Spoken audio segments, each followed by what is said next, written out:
Zacatecas. Es conocida por ser una hermosa ciudad colonial, donde puedes disfrutar de sus espectaculares paisajes y su interesante cultura. Sin embargo, no olvidemos que, como en toda ciudad, además de contar con innumerables historias de gloria y grandeza, también guarda sus oscuras leyendas. Y una de las más escalofriantes es la calle de las Tres Cruces, una leyenda popular que nació en el año de 1763, en el centro histórico de la ciudad, en el que sus protagonistas principales son un par de jóvenes enamorados, pero que, como sucede en muchísimos de los casos, no se puede consumar su relación debido a intereses de terceros que hay de por medio. Lamentablemente, como ya sospecharán por el nombre de esta historia, a veces las personas, al tratar de defender su amor, su orgullo o sus planes a futuro, pueden perder mucho más de lo que estaban dispuestos a arriesgar, como la vida, por ejemplo.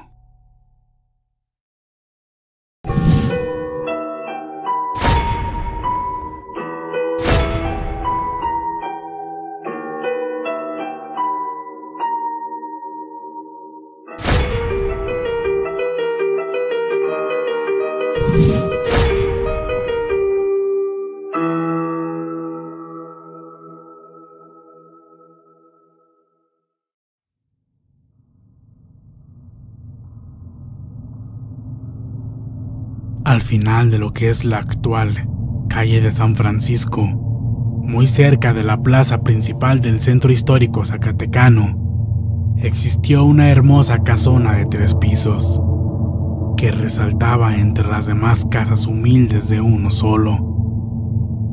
Esta imponente casona era habitada por don Diego de Gallinar, un hombre acaudalado que se trajo a vivir consigo a su sobrina Beatriz Moncada, después de la pérdida de sus padres. Él era su tutor, y como todo un hombre apegado a la tradición, era muy estricto y no le permitía a la joven salir a fiestas, ni a otro lugar que no fuera la iglesia. Beatriz era una joven muy hermosa con facciones delicadas, y naturalmente era el centro de atención de la mayoría de los jóvenes que habitaban cerca del pueblo.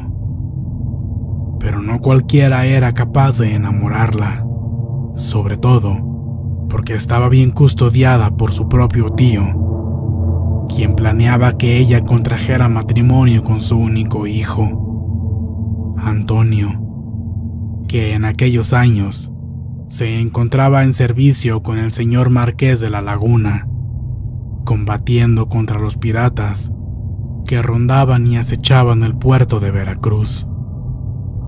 Y es que, como Beatriz era heredera de la gran fortuna de sus difuntos padres, don Diego se complacía al pensar que una vez que estuviera unida en matrimonio a su primo, la fortuna familiar permanecería en sus manos.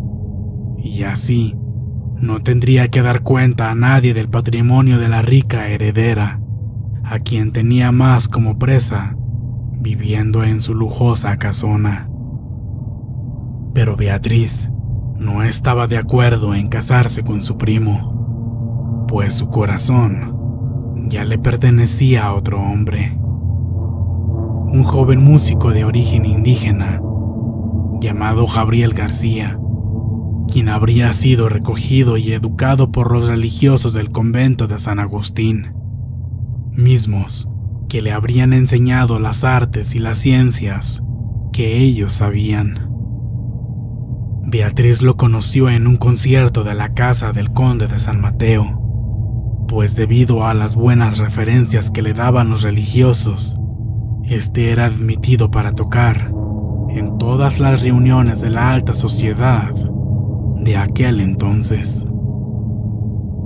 En aquel evento, Beatriz lo escuchó tocar magníficamente su violín, y su alma vibró al compás de la maravillosa música del artista, y una sola mirada coqueta de sus hermosos ojos sirvió para que él le entregara el corazón. El músico, que estaba cautivado por la hermosura de aquella niña rubia, comprendió el lenguaje de sus miradas, y desde aquel instante la adoró con todas las fuerzas de su alma, aunque él sabía muy bien desde ese momento que aquello solo era la ilusión de un amor sin esperanza.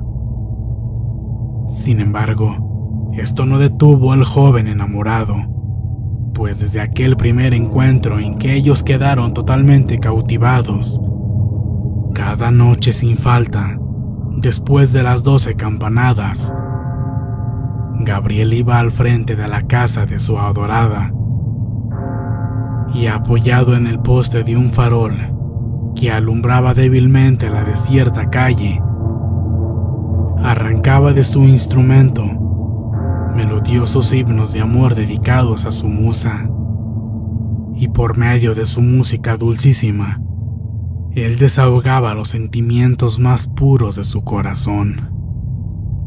Beatriz, burlando la vigilancia de su tío, subía al mirador encristalado para escuchar las tiernas serenatas de su amado, correspondiendo con toda su alma a los sentimientos de aquel humilde muchacho.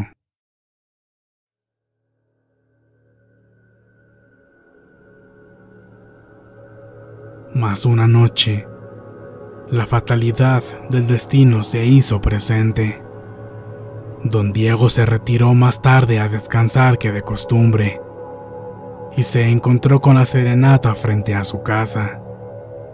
A la luz tenue del farol, reconoció inequívocamente a Gabriel.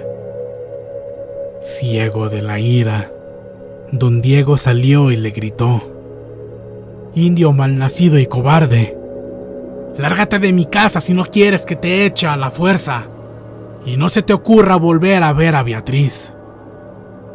Gabriel, de manera educada, le contestó que se retiraba solo por el amor y el respeto que le tenía a su sobrina, y no por miedo a sus palabras. Esto enfureció más a don Diego, pues esto lo tomó como un desafío, y loco de rabia, agarró su espada y se dejó ir tras el pobre Gabriel, el cual, en defensa, también desenvainó su espada y se puso en guardia con el propósito de defenderse sin agredir a su agresor. La lucha fue reñida por parte de don Diego, que quería a toda costa acabar con su adversario, ya que Gabriel solo se limitaba a parar y esquivar los golpes, cosa que hacía enfurecer más y más al viejo. Viendo que la lucha se prolongaba sin conseguir su propósito, el señor de Gallinar quiso dar la estocada final y se lanzó con todo, clavándose él mismo en la espada de Gabriel, quien solo trató de desviar la estocada mortal.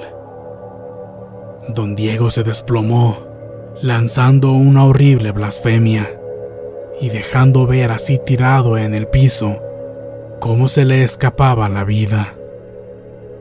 Gabriel, horrorizado, se arrodilló a socorrer al moribundo. Cuando se abrió el portón de la casona y salió un sirviente del señor de Gallinar, al ver a su señor herido de muerte y a su agresor inclinado ante él, sacó un puñal y se lo clavó cobardemente a Gabriel en la espalda, haciendo venganza por su amo y terminando con la vida del pobre e inocente muchacho. Entonces se oyó un grito de dolor y agonía, seguido del estruendo sonido de cristales quebrándose.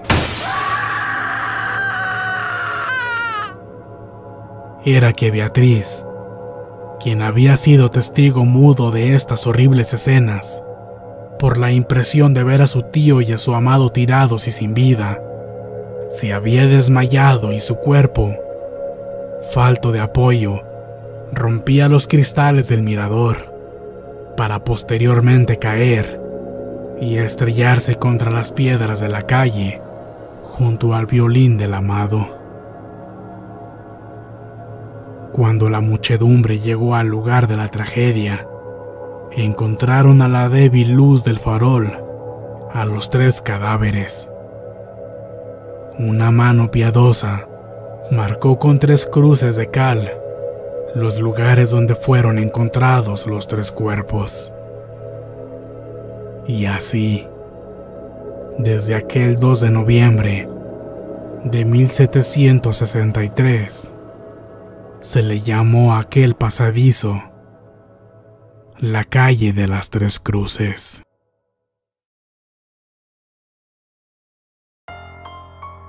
Si este video ha sido de tu agrado, háznoslo saber con tu pulgar arriba. Suscríbete y activa las notificaciones para seguir escuchando nuestras historias. Únete a nuestras redes sociales para estar más en contacto con nosotros y recibir noticias del canal. Recuerda que también ahí puedes hacernos llegar tus experiencias, relatos, historias y creepypastas que quieras que narremos para todos ustedes. Con gusto te daremos el crédito por tu trabajo. Y no olvides suscribirte a nuestro canal principal, Frecuencia Paranormal. Esto es Voces Muertas. Buenas noches.